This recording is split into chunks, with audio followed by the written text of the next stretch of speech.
প্রাকৃতিক গ্যাসের বিশাল ভাণ্ডার, চোখ ধাঁধানো সাদা মার্বেলের শহর আর মরুভূমির বুকে জ্বলতে থাকা আগুনের বিশাল গর্ত, সব মিলিয়ে তুর্কমেনিস্তান যেন বাস্তবের কোনো কল্পরাজ্য। অথচ এত বৈচিত্র্য ও প্রাকৃতিক সম্পদ থাকা সত্ত্বেও বিশ্বের পর্যটন মানচিত্রে দেশটির উপস্থিতি খুবই সীমিত। যেখানে বিশ্বের অন্যান্য জনপ্রিয় গন্তব্যে পর্যটকদের ভিড় লেগেই থাকে, সেখানে তুর্কমেনিস্তানের রাস্তাঘাটে বিদেশি পর্যটকদের দেখা মেলে খুবই কম। দেশটির সৌন্দর্য দেখতে চাইলেও কেন এত কঠিন ভিসা পাওয়া, কেনই বা স্বাধীনভাবে ঘোরার সুযোগ নেই, আর এত সম্পদ ও বিস্ময় ভরা দেশটি কেন নিজেকেই রেখেছে বিশ্বের অনেকটা আড়ালে। মধ্য এশিয়ার দেশ তুর্কমেনিস্তান কাস্পিয়ান সাগরের পূর্ব দিকে অবস্থিত। বিশাল মরুভূমি, প্রাকৃতিক গ্যাসের বিপুল মজুদ এবং ব্যতিক্রমী স্থাপত্যের কারণে দেশটি ভৌগোলিক ও অর্থনৈতিকভাবে বেশ গুরুত্বপূর্ণ। কিন্তু পর্যটকদের দিক থেকে অন্য কোনো দেশের তুলনায় তুর্কমেনিস্তান এখনও অনেকটাই পরিচিত।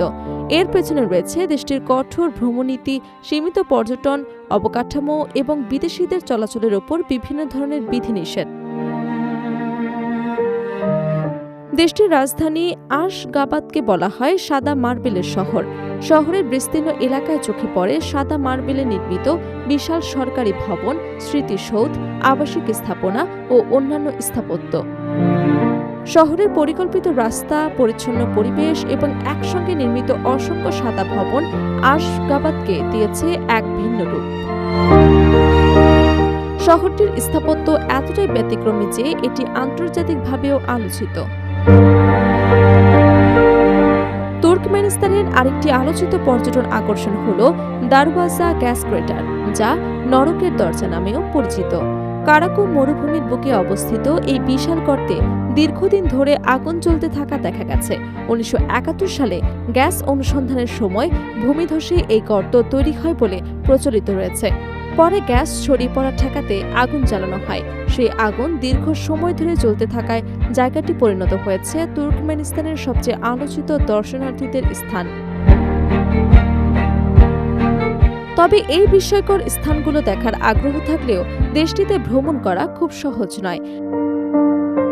বিদেশি পর্যটকদের জন্য ভিসা প্রক্রিয়া কঠিন এবং অনেক ক্ষেত্রে ভ্রমণের আগে নির্দিষ্ট অনুমতির প্রয়োজন হয়। পর্যটকদের সাধারণ নির্ধারিত সময়সূচি অনুসরণ করতে হয় এবং স্বাধীনভাবে দেশের বিভিন্ন অঞ্চলে ঘোরাঘুরির সুযোগ সীমিত। বিশেষ করে সরকারি ভবন, সামরিক স্থাপনা এবং সংবেদনশীল কিছু এলাকায় ছবি তোলা ও যাতায়াতের ক্ষেত্রে বিধিনিষেধ রয়েছে। দেশটির কঠোর নিয়ন্ত্রণ শুধু বিদেশি পর্যটকদের ক্ষেত্রেই সীমাবদ্ধ নয়, তুর্কমেনিস্তানের অভ্যন্তরীণ জীবন ও তথ্য প্রবাহের ওপরও সরকারের নিয়ন্ত্রণ রয়েছে বলে বিভিন্ন আন্তর্জাতিক পর্যবেক্ষণে উঠে এসেছে। ইন্টারনেট এবং বিদেশি গণমাধ্যমে প্রবেশের ক্ষেত্রেও দেশটির নাগরিকদের নানা সীমাবদ্ধতার মুখোমুখি হতে হয়। ফলে বাইরের বিশ্বের সঙ্গে দেশটির সাধারণ মানুষের যোগাযোগও অনেক ক্ষেত্রেই সীমিত। এর সঙ্গে যুক্ত হয়েছে পর্যটন অবকাঠামোর সীমাবদ্ধতা। জনপ্রিয় পর্যটন গন্তব্যগুলোর মতো বিপুল সংখ্যক আন্তর্জাতিক মানের হোটেল, রেস্তোরাঁ, পরিবহন ব্যবস্থা কিংবা পর্যটন সেবা তুর্কমেনিস্তানে গড়ে ওঠেনি। ফলে যারা দেশটিতে ভ্রমণ করেন তাদের অনেক সময় আগেভাগে ভ্রমণ পরিকল্পনা ও অনুভূতি ব্যবস্থার প্রয়োজন হয়।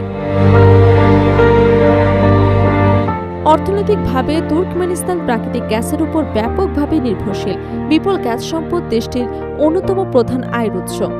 কিন্তু পর্যটন খাতকে আন্তর্জাতিক পর্যায়ে বড় আকারে বিকশিত করার ক্ষেত্রে এখনো নানা সীমাবদ্ধতা রয়েছে।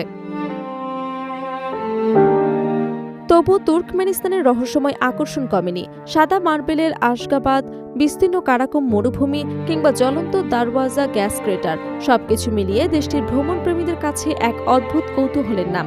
বিশ্বের অন্যতম বিচ্ছিন্ন এই দেশ ভবিষ্যতে পর্যটনের দরজা কতটা খুলবে সেটাই এখন দেখার বিষয়।